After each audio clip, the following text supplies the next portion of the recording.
Pose with the bands. Pose with the pose with the pose with the bands. Pose with the pose with the pose with the bands. Pose with the bands. Pose with the bands.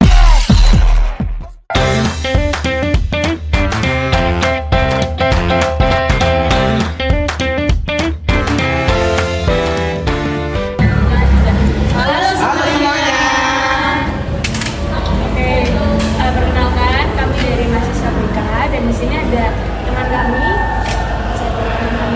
Oke, baik.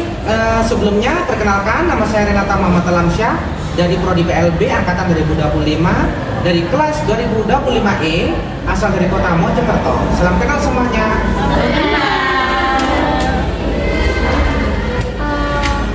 Aku boleh nanya? Oh boleh. Oke. Dengan senang hati. Sebelumnya kenalin, aku Najwa. Oh ya. Aku mau tanya, tentang respon orang tua kamu waktu kamu keterima di UNESA. Terus aku mau tanya juga cita-cita kamu setelah lulus dari UNESA ini apa sih? Oke, baik. Respon orang tua saya itu ketika saya diterima di UNESA itu yang pertama senang. Senang pastinya orang tua ya, melihat anaknya keterima di kampus impian, ya kan, yang sedangkan orang tua saya pun tahu UNESA itu kampus yang tak sembarangan dan juga seleksinya ya ketat juga. Itu terus keterima itu senang. Gitu. Tapi ada takutnya di biaya, itu wajar lah ya orang tua ya gitu. Tapi senang. Sampai saking senangnya itu saya kayak dibacai di bahasa Jawanya. Ada syukuran gitu, saking senangnya orang tua. Itu. Terus cita-cita saya itu setelah lulus dari UNESA itu saya menjadi dosen. Karena memang basic saya di mengajar nih. Jadi kepingin saya itu bisa lulus 3,5 tahun terus bisa jadi dosen PLB.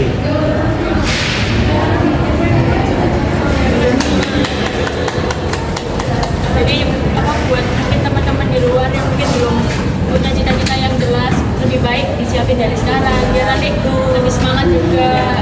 Iya, karena targetnya kan dari semester 1.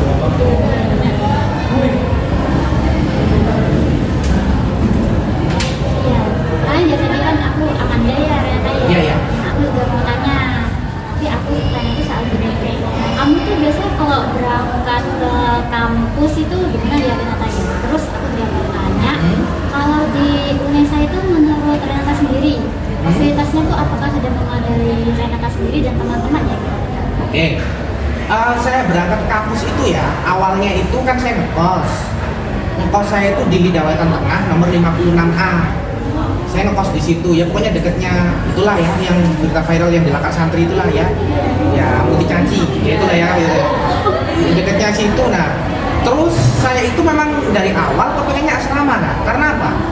Satu itu lebih irit karena kan kita nggak pakai transportasi ya, sedangkan kalau di sana itu saya itu paling tidak itu pulang pergi tok itu sudah 20.000. Bayangin berangkat naik indraft harganya 9.500 tapi genepin 10.000 karena kan nggak ada saya uang 9.000-an gitu kan. Jadi genepin 10.000 lah itu masih berangkat, belum kita beli makan. Paling tidak beli makan kita harganya 11.000 ya kan. Terus belum lagi pulang 10.000 lagi beli makan lagi. Jadi 200.000 kalau selama itu saya itu per minggu tuh cepat habis.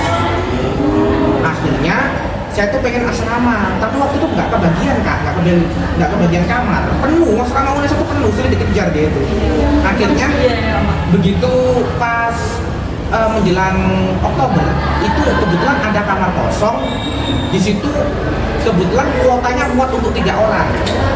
Jadi di situ saya sama teman saya itu kan, saya tuh ngekos sama teman saya ya yang sama tunanetra juga itu sekamar. Akhirnya wis ayo diisi ya sama nih, akhirnya ngisi asrama. Jadi kita itu sekarang udah nggak terkendala lagi masalah kita harus ke kampus. Jadi awalnya gini, saya tuh intinya ke kampus tuh naik indraft gitu. Jadi saya tuh pesan, terus nanti saya tunggu, saya cocokkan titiknya. Itu aja ada pengalaman gini kan. Pas saya itu kan awal belajar naik indraft ya, itu saya itu awalnya tuh nyasar, kasihan pengemudinya.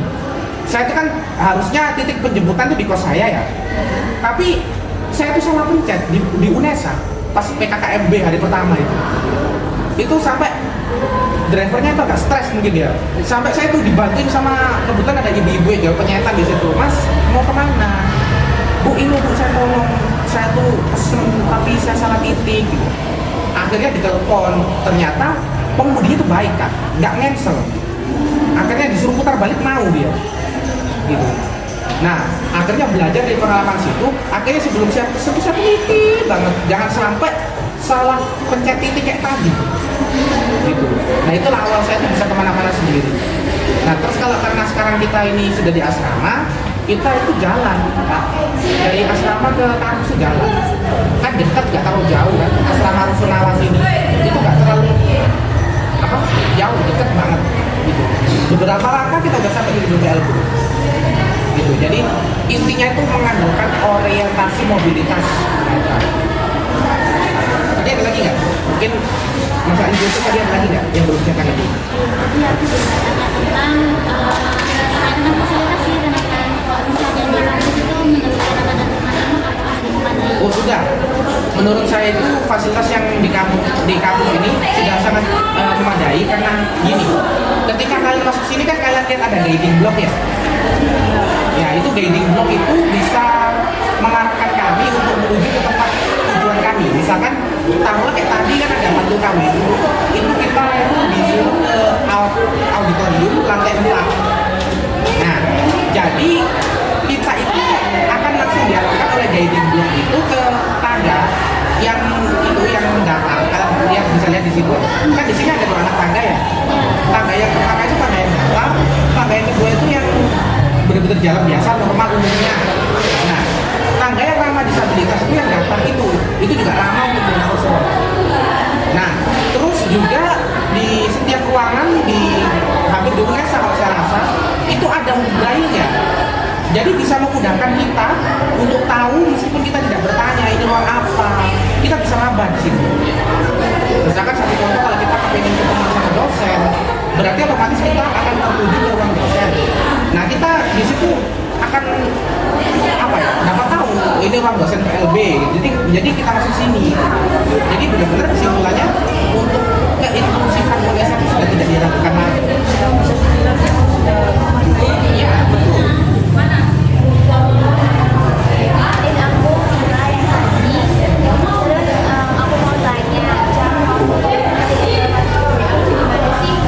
Oke, baik, saya jelaskan. Kita ini mau memperkenalkan ya, ini ada aplikasi talkback atau pembaca layar untuk tunanetra. Nah, fungsi dari aplikasi talkback itu adalah menyesuaikan atau membacakan tulisan yang ada di dalam smartphone kita. Ketika kayak tadi, siapa yang kita tahu? Vita ya, Vita ngechat nih. Kakak sekarang di mana? Misalkan kamu di mana gitu. Nanti di situ akan terbaca seperti itu. Kamu di mana gitu. Nah, jadi saya nanti tinggal balas saja. Oh saya ada di gedung PLB gitu. Balasnya apa? Suara bisa, teks apa ngetik pun bisa. Cuman saya tuh lebih menghargai, menghormati. Biasanya kebanyakan orang awas atau tipikal itu kebanyakan malas pakai VN.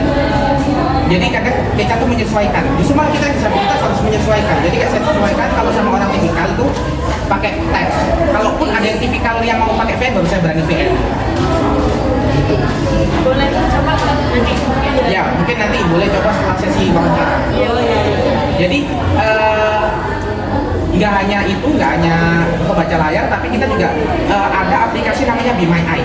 Jadilah mataku. Jadi misal kayak kalian misalkan kok ngirim stiker di WhatsApp, jangan dikira kita nggak tahu. Kita nggak tahu, karena itu kan bisa terjemahkan. Jadi kita cara kerjanya itu nanti stiker itu kita salin, kita bagikan ke Be My Eye, terus kita tunggu dia akan di-scan sama Be My Eye. Setelah di-scan, nanti akan keluar di situ hasilnya. Sebuah gambar yang menunjukkan seorang perempuan berkerudung dengan memakai almet hitam, posisi tangan diangkat ke atas, terus kaki menyilang. Misalkan kayak gitu, itu akan detail. Ini akan detail banget. Jadi kita tahu. Nah, nanti juga itu AI bisa ditanya kalau emang jelas. Itu perempuannya berjerawat ya, misalkan gitu. Itu bisa nanti akan ditanya. Kalau jelas dia akan bilang terdapat beberapa jerawat di wajah perempuan tersebut, terutama di dahinya. Itu akan terlihat jelas. Gitu.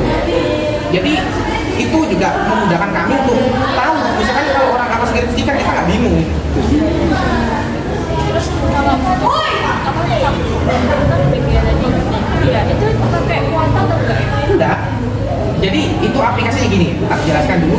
Semua Android itu ada namanya di peraturan aksesibilitas.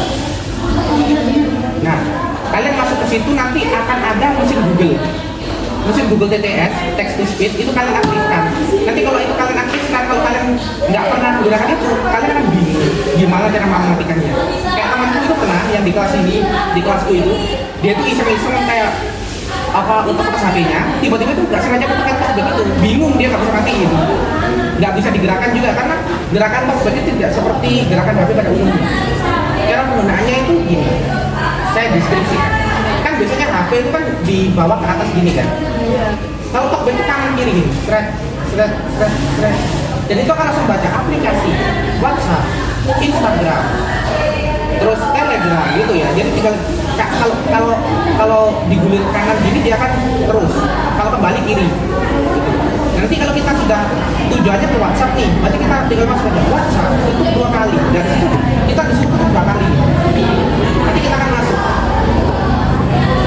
Kalau HP yang umumnya kan enggak ya. Awalnya dulu saya juga bingung pas belajar talkback itu, tapi karena udah terbiasa enggak. Itu penggunaan talkbacknya itu gitu. Dan di situ tidak modal kuota, yaitu hanya diinstal. Kalau di Play Store ada namanya aksesibilitas, itu tinggal install saja. Kalau dulu namanya itu Android Accessibility Suite dulu, tapi sekarang diganti namanya jadi aksesibilitas. Itu bisa diinstal, terus bisa dinyalakan di situ. Jadi meskipun tanpa kuota pun itu bisa dipakai. Kecuali yang pakai kuota itu ada namanya Cash Rider. Cash Rider itu aplikasi pembaca uang untuk tunanetra. Jadi penggunaannya itu dia itu ketika masuk ke Cash Rider itu dia akan muncul ini lampu flash kayak senter gitu akan nyala. Nanti senter itu akan kita keluarkan ke uang. Ini taruhlah uang. Jadi uang ini akan langsung terbaca Rp5.000 gitu, Rp10.000. Jadi itu juga bisa memudahkan kita juga. Dan juga di Be My Eye tersebut itu tidak bisa itu kita telepon volunteer di situ. Kan di situ ada tulisannya call dengan volunteer. Kita telepon pasti ada yang angkat gitu. Dan nanti kita nggak usah pakai perkenalan, langsung tanya Kak, mohon maaf ini uang berapa itu? Nanti akan langsung ditanya uang ini. Gitu sih. Sebelumnya aku lupa yang menimbulkan kamu kira-kira di respon yang tidak enak dari lingkungan tempat tinggal atau Jujur pernah banget, sering, bahkan aku itu merasakan yang namanya diberikan kehormatan di UNESA ini. Dulu itu iya, dulu itu selama aku belum di UNESA aku banyak diskriminasi di rumah. Satu tahun aku pernah ada cerita sedikit. Dulu itu aku pernah diundang ke salah satu acara Maulid Nabi aku sebagai pembaca Quran di situ. Di situ orang yang undang aku itu adalah Badan Amil Zakat atau Basnas. Tapi di tempat itu aku tuh ditaruh di emperan parkir. Jadi aku digabungin sama motor-motor yang kotor di situ. Terus dikasih mic yang mati, nggak dikasih makan, nggak dikasih uang, nggak dikasih apa-apa.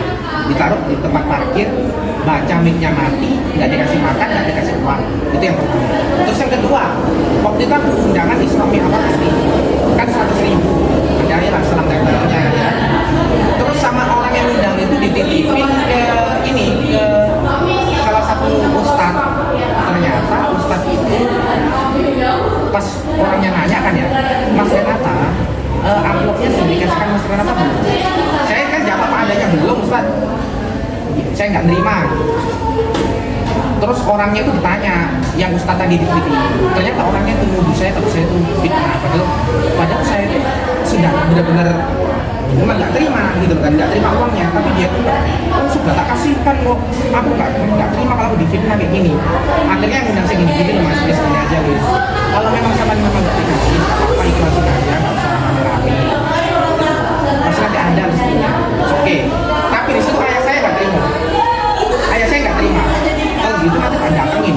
Didatengin bener mau dilaporin polisi orangnya. Namanya orang tua kan nggak terima kalau anaknya dicoreng nama baiknya kan itu. Akhirnya saya ngelabrak dilaporin mau dilaporin polisi, tapi di situ aku jadi nggak usah, ikhlaskan aja nggak apa-apa.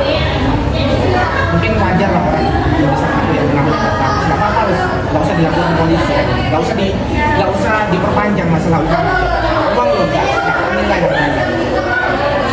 terus juga lanjutkan misalnya dipakai case gitu. Teman-teman itu juga memang sih di situ tuh bisa menerima tunanetra ya, tapi untuk keinklusifannya nggak ada. Aku pernah itu ada kejadian gitu. Aku itu kan sendiri namanya. Aku tuh disasarin, aku nyemplung buat pun aku dibiarin, ditolongin. Nyemplung ke buat itu selokan, itu aku disasarin, aku nggak ditolongin, malah diketawain gitu. Terus juga aku pernah juga disasarin ke kandang anjing pernah. Ada kan kompleks yang ada anjingnya gitu, anjingnya lagi di luar. Aku disasarin ke situ, anjingnya tuh untung dia tuh nggak gigit gitu. Tapi dia tuh sempat kayak mau sempat merasa terancam gitu. Tapi di situ aku dikasih tahu itu anjing kan biasa. Ya itu lah. Jadi kayak bully dan lain sebagainya itu sudah sering aku dapatkan sebelum buku saya itu.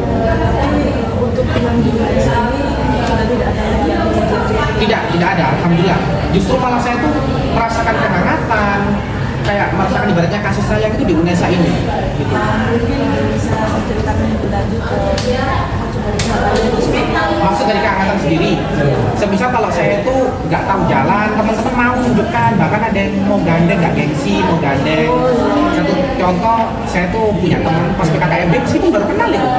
Dia namanya Neti Komaria, kebetulan satu kelas sama saya. Itu Neti itu, dia itu nggak gengsi sama disabilitas. Meskipun beliau belum pernah tahu tunanetra kayak gimana, tapi dia mau gandeng saya. Bahkan saya yang paling membuat saya tuh kayak terharu ketika kan sekarang tuh memakai topi adat ya kan, PKKMB itu miring. Itu dia, aku kan nggak tahu ya kalau itu miring. Dia mau ngebenerin, nggak gengsi. Terus juga pas dia makan sendiri pun dia tuh nggak makan sendiri. Misalkan kalau ada aku dia makan ya, dia tuh kayak tahu nggak sih, kayak sedikit suapin gitu, kayak dia tuh suapin makan ke aku gitu, nggak gengsi seperti itu. Terus teman yang kedua itu ada namanya yang bener-bener berperan, itu namanya Nadine satu kelas saya.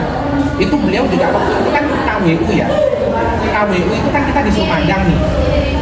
Nah kita magang, waktu itu aku coba pernah magang ke kantin Unesa kan, kebetulan dosennya mengizinkan karena kan memang kita nggak tahu ya harus makan di mana. Itu awalnya tuh kan kantin Unesa ada dua ya, ada kantin yang belakang sama yang depan. Yang depan tuh yang baru, yang belakang yang lama. Aku coba yang lama, ternyata di situ ditolak, gitu kan. Akhirnya aku cerita ke Nadine, akhirnya Nadine, yaudah kalau gitu coba aja yang ke kantin yang baru, barangkali diterima. Akhirnya aku sama Nadine ditemenin di situ. Meskipun Nadine ini dia tuh nggak ada matkul, kita nggak ada matkul, tapi Nadine mau ngeluangin waktunya untuk demi nemenin aku magang dari Sidoarjo ke Surabaya. Gitu. Jadi bener-bener kayak kehangatan banget, dan dosen juga seperti itu. Misal kalau ada tugas kemarin kayak UTS psikologi pendidikan, kan kita ini disuruh bawa laptop ya, itu kita itu disuruh mengerjakan di Word sebenarnya. Tapi bisa sih, tapi saya cerita sedikit. Saya tuh punya laptop saya tuh satu nggak ada baterai, harus colok listrik. Kedua, PowerPoint-nya nggak berfungsi. Yang ketiga, LCD-nya mati. Keempat, PowerPoint-nya tadi nggak berfungsi kan ya, lemot.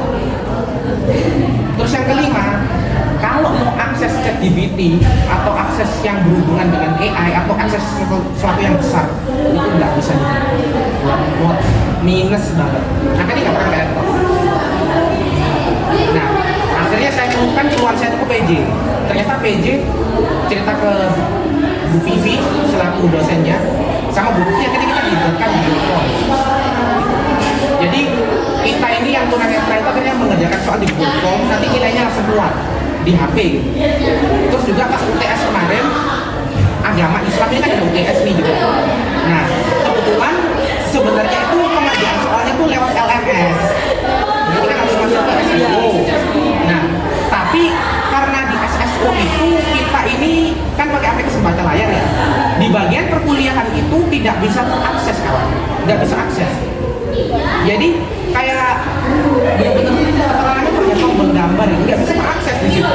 Nah akhirnya karena nggak bisa mengakses kan nggak bisa diklik ya, nggak bisa kita kerjain LMS itu. Akhirnya aku cerita ke PJ, aku bukan masalah yang sama. PJ ini. Terus PJ-nya bilang ke ibu dosen pengampunya, namanya Bu Royhana. Bu Royhana bilang kalau gitu nanti yang disabilitas tunanetra nanti ujian UTS-nya mitnya langsung sama saya via meet, berarti kayak via wawancara gitu. Jadi kayak dosen itu pun juga menyesuaikan, yang penting kita itu bisa dapat nilai, yang penting kita bisa aktif dapat nilai, jadi nggak dibiarin aja gitu sih. Nah itulah kehangatan yang dimaksud tadi. Emang bisa dibilang dari sini kamu konsumen dapat Iya, iya ibaratnya kasus saya tadi yang sama pengadilan itu tadi gitu. adakah kegiatan yang emang membuat diri kamu ini benar-benar butuh bantuan selain yang tadi kamu kan udah menyebutkan ya kalau misal mau disebut itu kamu seperti perlu bantuan ke orang lain Awalnya saat ini enggak, sekarang enggak. Iya, sudah bisa.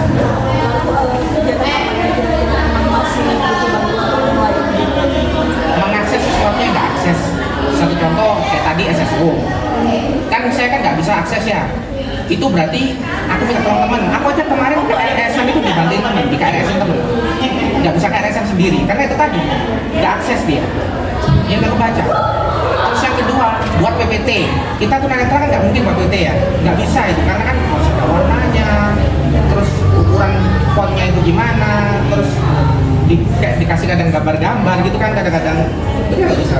Kadang ditempelin logo UNESA gitu dan sebagainya gitu kan, di makalahnya itu kan kita nggak bisa ya. Jadi yang berhubungan dengan itu kita itu minta bantuan teman yang sekiranya itu menyulitkan kita karena nggak akses tadi. Sebenarnya itu bukan karena dari diri sendiri, tapi karena memang faktor lingkungan juga gitu. Itu sih yang benar-benar butuh kebutuhan itu aja. Tapi kalau di kamu itu KRS-nya itu bersifat bar atau emang udah dipaketin? Gimana? Di kamu itu kan KRS itu bar atau emang udah dipaketin gitu sama perusahaan ini? Bersifat kok. Bar itu jadi gini, misalnya kan ada kelas nih yang dosennya Iya. yang baik, jadi kayak rebutan Bukan gitu, atau emang udah jadi kecil dulu paketan gitu. Jadi teman-teman biasa milih udah dipaketin gitu. Misal dari saya pribadi, saya kelas D, jadi seterusnya itu saya ada di kelas D. Oh enggak sih, enggak gitu kok. Jadi bisa milih kan, itu bisa. Gitu. Jadi kayak apa ya bahasanya dipaketin ya tadi ya. Iya, kita tuh bisa milih. Kayak kemarin contohnya tuh ada yang di Rommel jadwal itu. Kan KWU kan ya, kewirausahaan. Aku aslinya tuh ikut KWU 085. KWU 85, tapi ada Rommel akhirnya pindah ke KWU 90. Itu bisa. Jadi enggak akhirnya harus menetap itu enggak, itu bisa. Sekarang pun misalkan kalau pindah pun bisa sebenarnya. Itu sih. Jadi kan tadi di awal sebelum masuk UNESA kan ada beberapa pengalaman ya kayak di perhubungan, diskriminasi gitu ya. Oke, terus kalau kamu bisa deskripsikan dunia kamu ke teman-teman yang lain itu gimana? Istilahnya biar mereka tahu lah. Kalau dunia kami ini sama kayak kalian, hanya yang membedakan gini. Kita ini yang disabilitas itu kadang-kadang kenapa kebanyakan kadang asik dengan dirinya sendiri, itu bukan berarti kita nggak mau bergaul, tapi kadang-kadang orang-orang tipikal, orang-orang normal itu kadang terlalu insecure untuk bergaul sama kami. Pasti sedikit banyak akan ada rasa pembeda di antara kalian dan aku. Ini masih ada pembeda kayak sekarang, mesti aja kalian masih ada ngerasakan pembeda gitu. Aku bisa lihat dan nah itu. Jadi kadang-kadang kami ini kadang asik dengan dunia sendiri, kayak lebih banyak di gadget malah. Itu sebenarnya bukan berarti kita itu nggak mau berteman, tapi kadang karena mereka insecure, juga kadang-kadang kami terlalu takut untuk ngajak ngobrol kalian. Takutnya kalau kita obrol ini nggak ditanggapin gitu. Sehingga itu kan otomatis akan nggak enak di hati ya. Itu yang kadang kita takutkan. Terus juga takutnya orang nanti yang tak ajak ngobrol itu kayak ngira kita tuh SKSD, so kenal, so dekat, so akrab gitu. Kan nggak enak juga ya. Makanya jadi seperti itu. Terus juga selain itu kita ini kayak suka ini bermain HP, nonton video TikTok dan sebagainya hampir sama kayak kalian ya. Cuma bedanya kami kan nggak bisa lihat, jadi kami mendengar. Tapi kalau saya sih gini, kalau saya ya, saya tuh sebisa mungkin meskipun orangnya itu insecure atau enggan untuk akrab bahasa belak-belakannya itu ya, tapi saya tuh berusaha nggak berhenti untuk mengakrabkan diri. Saya mendekati kalian duluan, dimanapun caranya saya berusaha mendekati duluan. Kayak alhamdulillah saya berhasil. Awal teman-teman saya itu insecure semua sama saya, tapi cara saya melakukan pendekatan gini, dengan saya ceria, dengan asik. Terus yang kedua, berusaha menunjukkan kelebihan saya. Ini makanya aku foto ke kalian, aku bisa nyanyi. Kalian juga bisa nyanyi kan? Ya, aku juga bisa nyanyi. Terus yang ketiga, berusaha untuk memberikan simbolis. Misalkan contoh, kayak ngasih ya jajanan ke teman-teman itu. Aku sering ngomong jangan dilihat dari nilainya, tapi lihat dari keikhlasan yang kita. Jadi kayak aku tuh berusaha untuk mendekatkan diri dan juga menyesuaikan dengan pembahasan kalian. Misalkan kalian bahasnya apa nih? Bahasnya taruhlah Lisa Blackpink misalkan. Ya aku berusaha ngikuti aja di situ. Meskipun aku kurang paham, tapi berusaha mengikuti di situ. Gitu. Jadi berusaha untuk mendekati orang-orang yang awas seperti kalian, yang berusaha menunjukkan kalau aku juga bisa kayak kalian ini. Gitu. Tapi ternyata alhamdulillah banyak yang menyambut baik akhirnya sekarang gitu.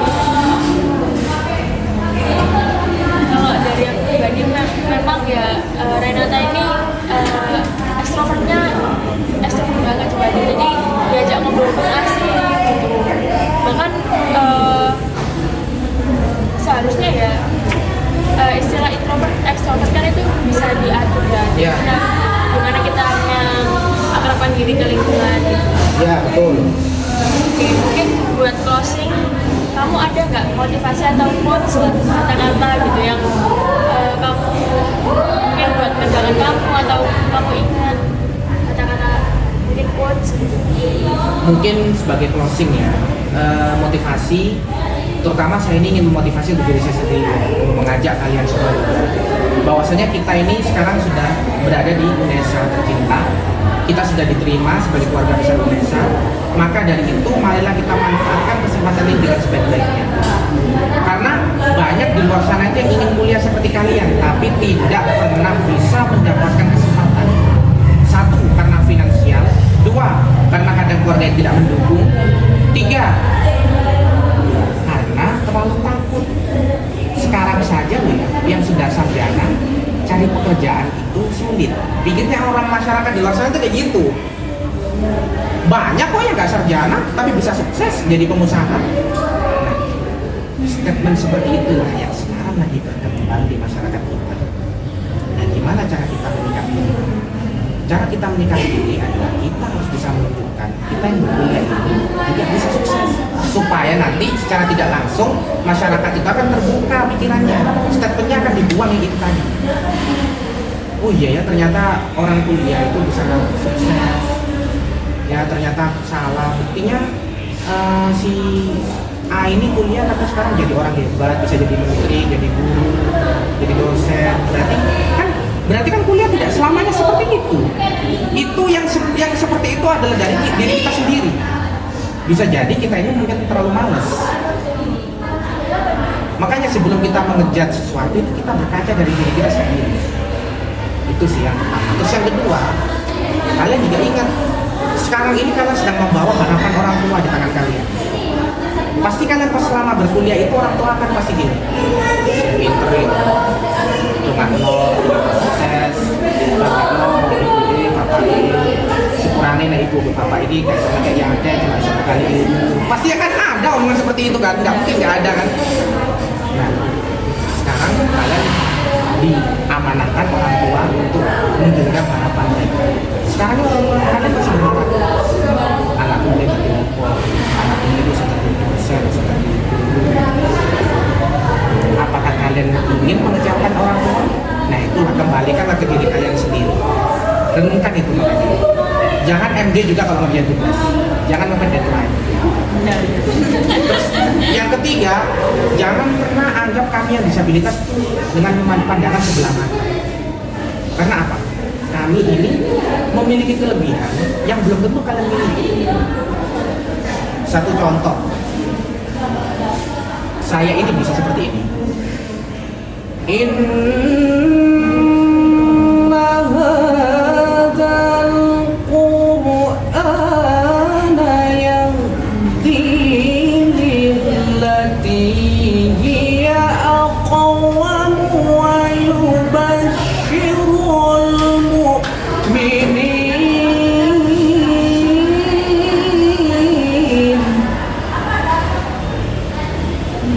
Mungkin di antara kalian ada yang bisa ngaji seperti itu, tapi apakah mengaji dengan suara merdu atau dengan cengkok seperti itu, apakah ada itu dimiliki semua orang? Enggak semua. Dan juga apa namanya, kita juga pasti memiliki kekurangan. Kalian juga punya kelebihan yang belum tentu kita miliki juga. Contoh, kalian bisa berkendara motor. Nah, kita mana bisa motoran? Paling kalau kita motoran tujuannya dua, kalau nggak rumah sakit ya tempat makan umum. Gitu. Jadi apa namanya?